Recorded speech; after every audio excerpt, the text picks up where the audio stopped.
When George Michael played with Queen, ears pricked up. When Marc Martel fronted the Queen extravaganza, fans frothed up. When Paul Rodgers fronted Queen, hearts perked up.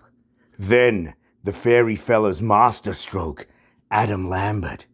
He's better than George Michael, better than Marc Martel, better than Paul Rodgers, and even better than Freddie.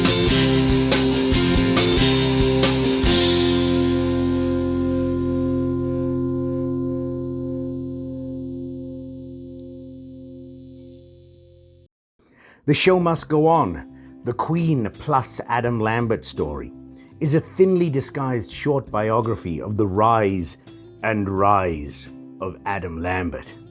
Queen is not exactly an afterthought in this doc, but how are you going to compress nearly 5 decades of grandiose musical history into 1 hour and 25 minutes? Something's got to give. That's no disrespect to Brian May and Roger Taylor. They are gods. They don't need the airtime. Directors Christopher Bird and Simon Lupton know that the story of Queen is embedded in Earth's bloodstream, like the Titanic or Batman's origin. See, I don't even have to say guitarist Brian May or drummer Roger Taylor. If you don't know them, you probably don't know Santa Claus or Luke Skywalker either. So this documentary only need gloss over the majesty of the band's history and its near dissolution after Freddie Mercury's death in 1991. We see Live Aid 1985, Freddie's tribute concert 1992, the musical We Will Rock You 2002, the last video John Deacon filmed with Brian and Roger in 1997, Brian's heartrending farewell to Freddie, called No One But You. Doubly sad because Deaky retired with that video, never to be seen or heard with Queen again. We see the 2004 quasi-magic of Queen plus Paul Rodgers, eventually arriving at the defibrillator to Queen's legendary career, Adam Lambert. Born in 1982, a native of Indianapolis, Indiana, Adam Mitchell Lambert sprang fully formed onto the international music scene with his scintillating American Idol performances in 2009. We see Adam's audition before the Idol judges, with Simon Cowell vacillating over Adam's voice being theatrical, a trait that Adam no doubt picked up while performing in numerous stage musicals, including Wicked. Simon Cowell almost squelching Adam's 1 in a million opportunity to be injected into the world. Cowell admitting only now that he wasn't in a good mood that day. And then later confessing, he's one of my favorite contestants ever.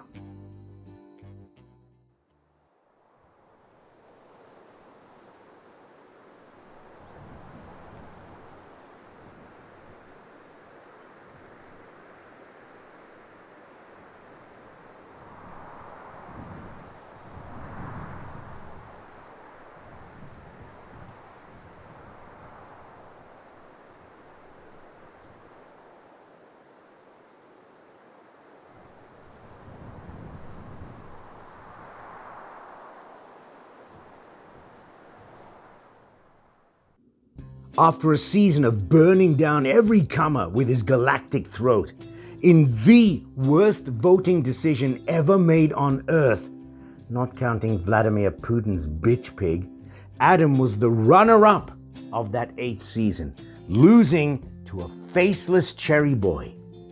However, the fact that he did not win was probably the best thing that ever happened to Lambert.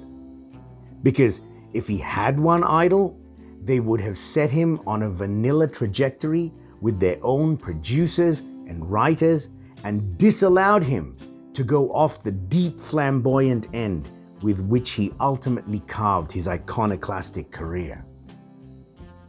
Only after Queen had toured with Lambert for 2 years, starting in 2012 with a massive show in Kiev and then an iHeartRadio performance in Vegas in 2013, only then did this Queen fanatic take Lambert's presence seriously enough to investigate what all the mascara was about.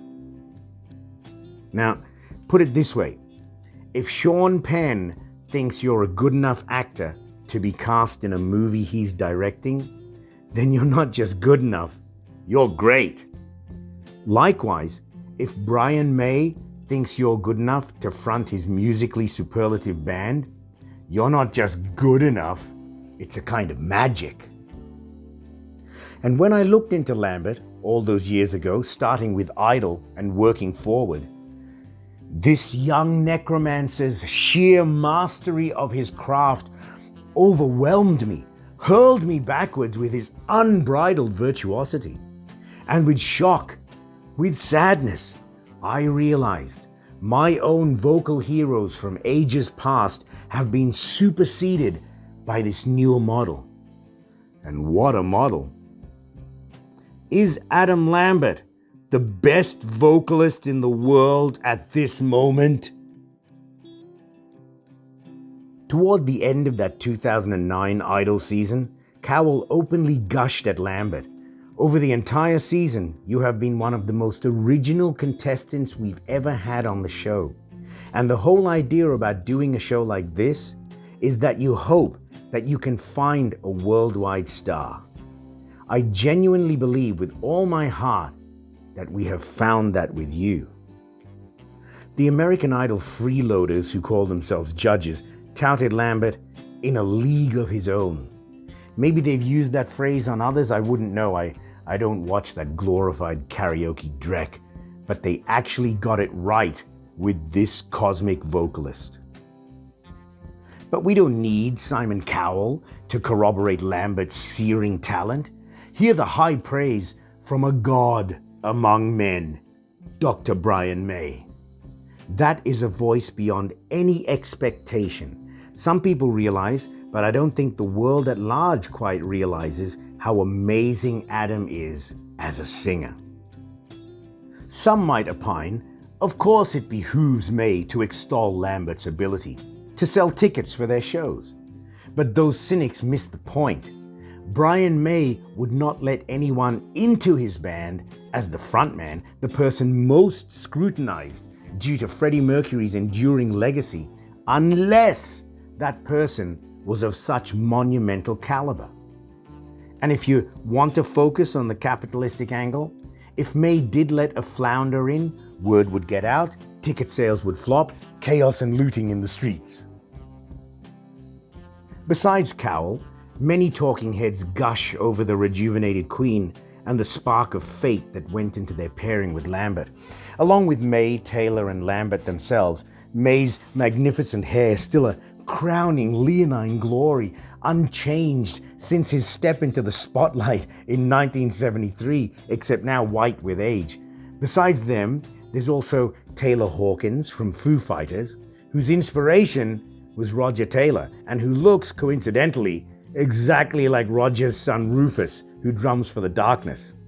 There's Joe Jonas, Rami Malek, Def Leppard's Joe Elliott, who holds the distinction of being the first person to sing with Queen after Fred died.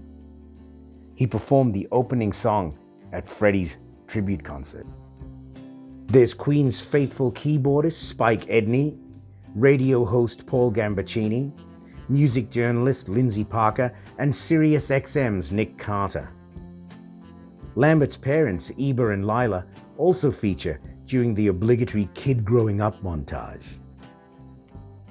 There's an evocative shot that shows Freddie on a screen during interviews or live shows.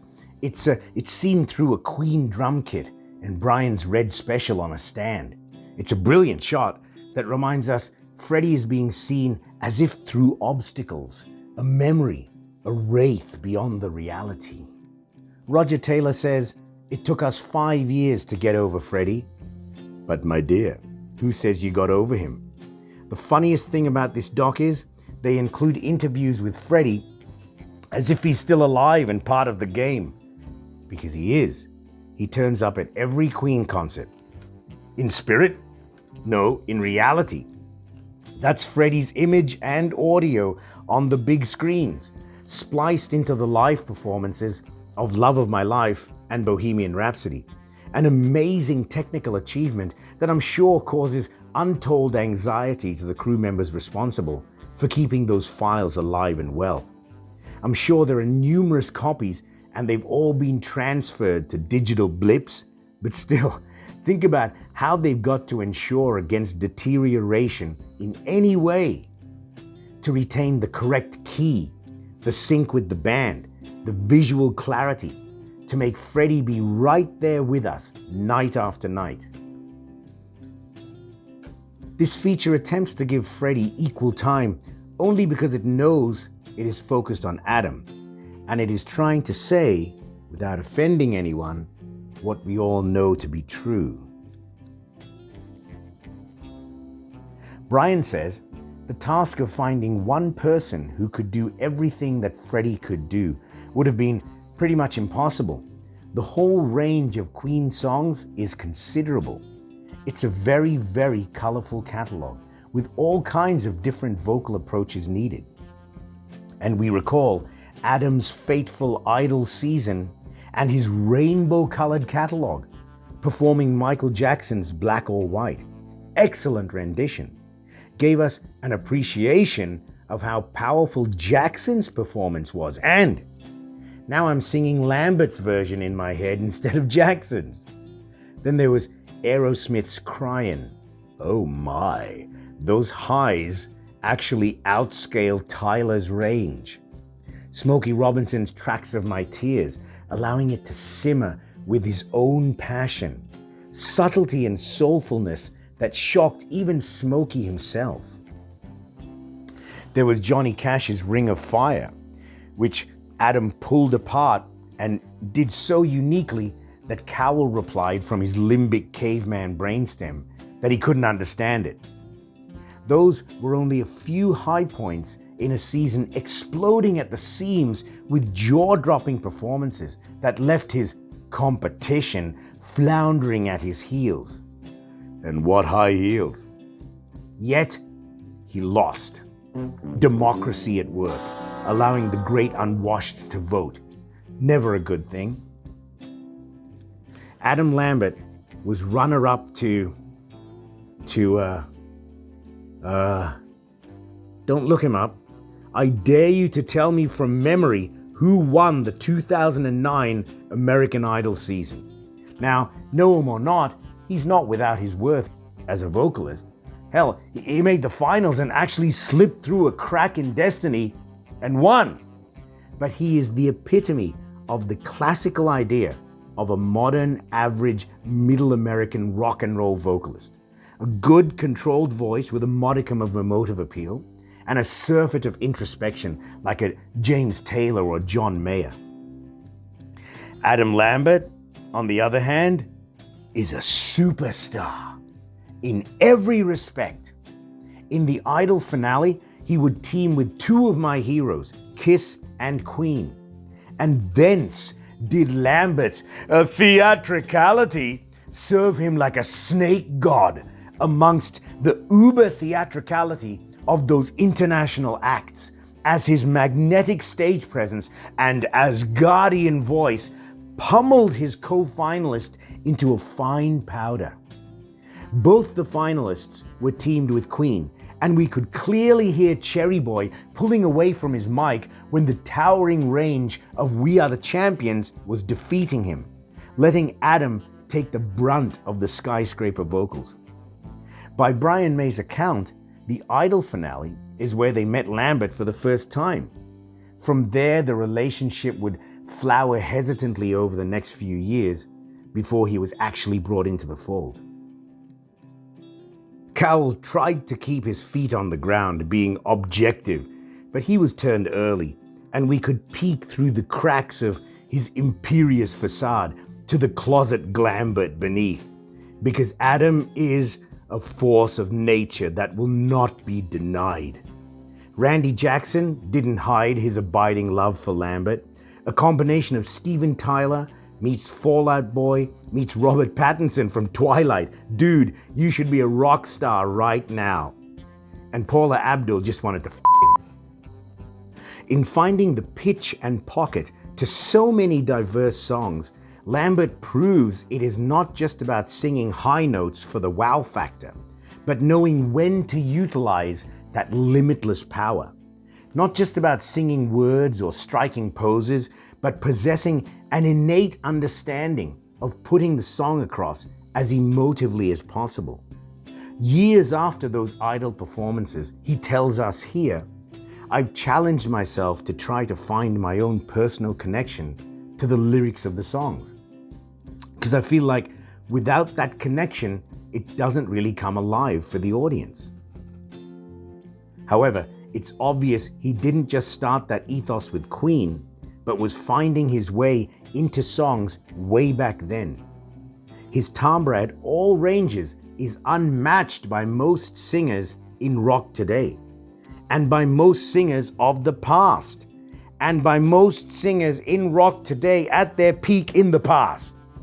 Yes, I've just blasphemed against all your heroes and mine. People are throwing virtual tomatoes at me, even as I run for cover. The heroes that made us cry in inspirational fervor, made us vow to die for our art. Relax, I'm not dissing those heroes. I'm saying that someone has joined their ranks. Now, what gives me the right? Well, I'm not some tweenie looking for a new fix, and I'm not an unqualified American Idol judge.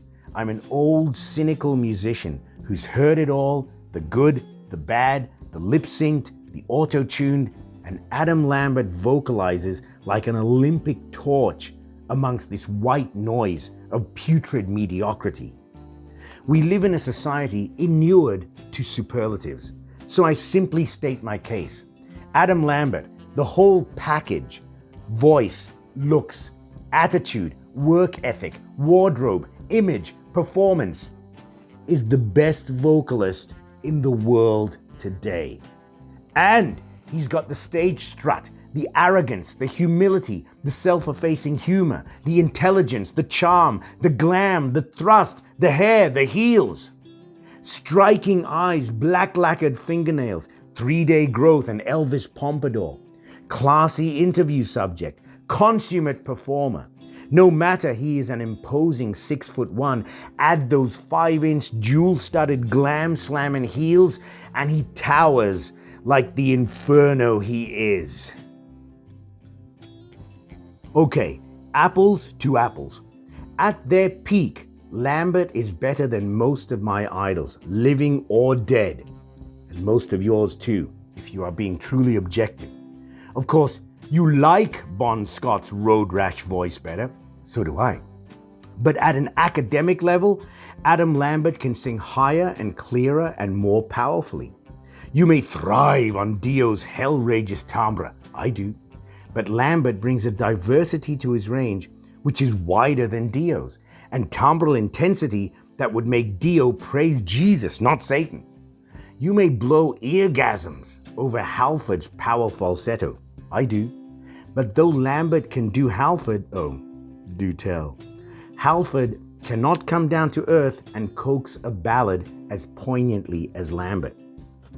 And I personally prefer Queen's last plus vocalist, the gritty Paul Rodgers, on many Queen songs to Lambert, as many people prefer Queen Extravaganza's vocalist Marc Martel's uncanny Mercury renditions, spouting their inane onanisms all over YouTube like jilted boyfriends.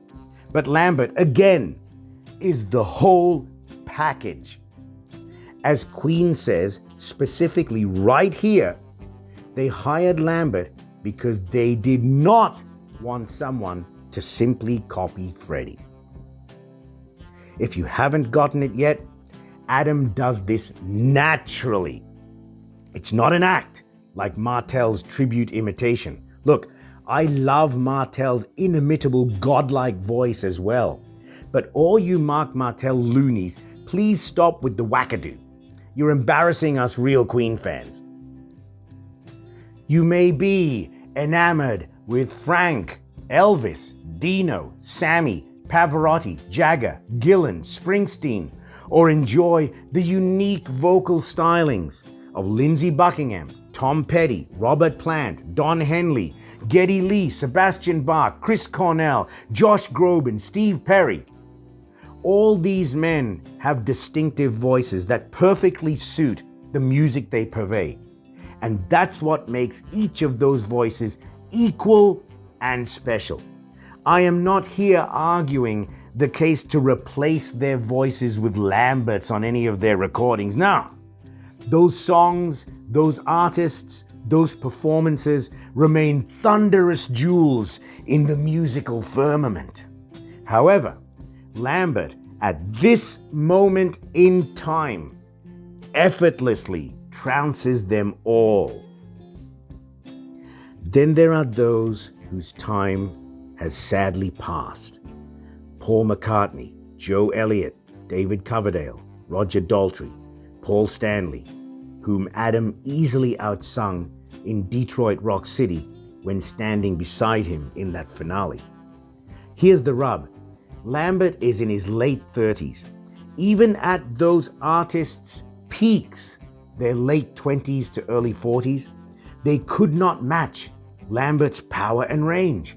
He truly is the new breed of genetically superior X-Man. I don't say any of this lightly. I grew up wanting Paul Stanley's epitome of the American rock and roll voice. The same with Daltrey. So in love am I with that way of singing and phrasing, tonality, raunch, accent, everything. So it is with sorrow and regret that I see my heroes, my lodestars, pummeled by this homo superior. And what a homo. And the greatest, hardest truth to face is Adam Lambert better than Freddie Mercury? The temple comes crashing down, the sun shivers, the planets quake, chaos and looting in the streets. Because that's the wrong question. The question should be, is Adam Lambert filling Freddie's shoes and purveying the Queen catalog respectfully? Freddie is irreplaceable as the force of nature he was, the songwriter, pianist, frontman, vocalist, arranger, original driving member of Queen. But as a live vocalist, Freddie had his shortcomings. Queen apologists, they seem to have a tonal deficiency when defending Freddie against anyone else, not just Lambert. Adam Lambert fulfills Freddie's vocal duties better than Freddie at his peak. More tomatoes. And Adam's gay. Out, loud, proud. Meaning his natural flair for the flamboyant, coupled with his macho delivery, puts him closer to Freddie than any other singer in the galaxy. His pansexual band performance of his first solo single, For Your Entertainment, at the Snowflake American Music Awards in 2009, puts him 10 more notches closer to Freddie. Adam told Rolling Stone at the time, "It's time to take risks. Be a little more brave. Time to open people's eyes. And if it offends them, then maybe I'm not for them." Freddie would be proud as f***. It's interesting to note that when Queen first appeared live with Adam at Kiev, they garbed him in neutral all-black rocker duds with just a hint of flair. Now get a load of him. I'm not ragging on Queen for not being brave about their gay singer. They know only too well what kind of a close-minded world we live in. With their rebirth, there were so many cogs in motion that was just one necessary baby step to allow the world to gradually accept Adam. Look, I loved the Paul Rodgers era. It brought tears to my eyes that they recreated Queen so judiciously and raunchily. But Lambert is, like those American Idol judges said, in a league of his own. Again, dangerous tomatoes. Watch the tempo. But if you sing Who Wants to Live Forever with its original melody lines, how can you not be one of the greatest singers in the world? Even Freddie, who voiced the original recording, could not perform his own searing melody lines live. Adam Lambert has truly placed Queen back in the lap of the gods. His humility still astounds me. Over the years, one would think that the adulation would get to this young man, thrust into a limelight more blinding than most people would experience in a lifetime. As Lyndsey Parker notes, Adam had to do in his first show with Queen what it took Queen and Freddie Mercury 10 years to do. That's a layers deep statement. There's the surface tension of being able to command a crowd. Now, that's the easy part if you're as gifted and extroverted as Adam. Under that, there's having to accept himself as a vessel toward which so much love is being directed, and to process that love and then requite it as if it were directed at him. This arena love accrued over decades by someone else. Now, to put it in context, I would have respected and admired Lambert as a fantastic vocalist even if he were not in Queen. But the fact he has been inserted into a band which played a fundamental role in my life direction, a band which created inspiration, aspirations, conjures nothing but gleaming memories of a time when art was paramount, freedom was reality, and love was the answer. The fact Adam is plugged into those memory banks, now I love him. Chris Connelly from ABC News inadvertently comments on exactly this. When we go and see their shows, we want them to take us in their time machine back to when we were young. That's the irrational fangasm spurting all over Adam that he has to process on a global scale. It's a mind f***, and Adam not only survived it, thrived on it. It goes to illustrate that the word talent has so many more layers than just doing the physical thing you're good at. Adam has to retain his larger-than-life persona while in the public eye, and yet continually rein in his ego because he is surrounded by legacy miles deep. That's a tightrope very few humans could balance on, especially in the tripwire cancel culture of today. Now, one last word on what makes Adam not just a mighty star, but an excellent person. Queen toured Japan in 2014 with Adam, and we see snippets of that tour intercut with Queen's bombastic 1975 tour when Brian, Roger, Freddie and John were young, vital, on fire, with glittery capes, hair for days, and bell-bottoms the size of sperm whales. Adam muses what meant a lot to me about going back to some of these famous venues that Queen has stamped their mark on was seeing Brian and Roger being nostalgic about it. That was really cool to be a part of those moments, of them recalling the first time they were there. What a compassionate guy. But then, like his vocals, he takes it one step further than what we thought was the destination. He says, and knowing there were members of the audience that were probably there the first time too. He's actually putting himself not just in the band's shoes, but in the shoes of the audience as well. Now that's empathy, which I doubt any of us could compete with at a depth we never even saw coming. The mark of a truly beautiful human. But is he the best vocalist in the world at the moment? Brian. The voice is stupendous. There is not another voice like that in this planet. Roger. I think he's the best singer around. I don't know anybody that can out-sing Adam Lambert. And who are we to argue with gods? Cheers.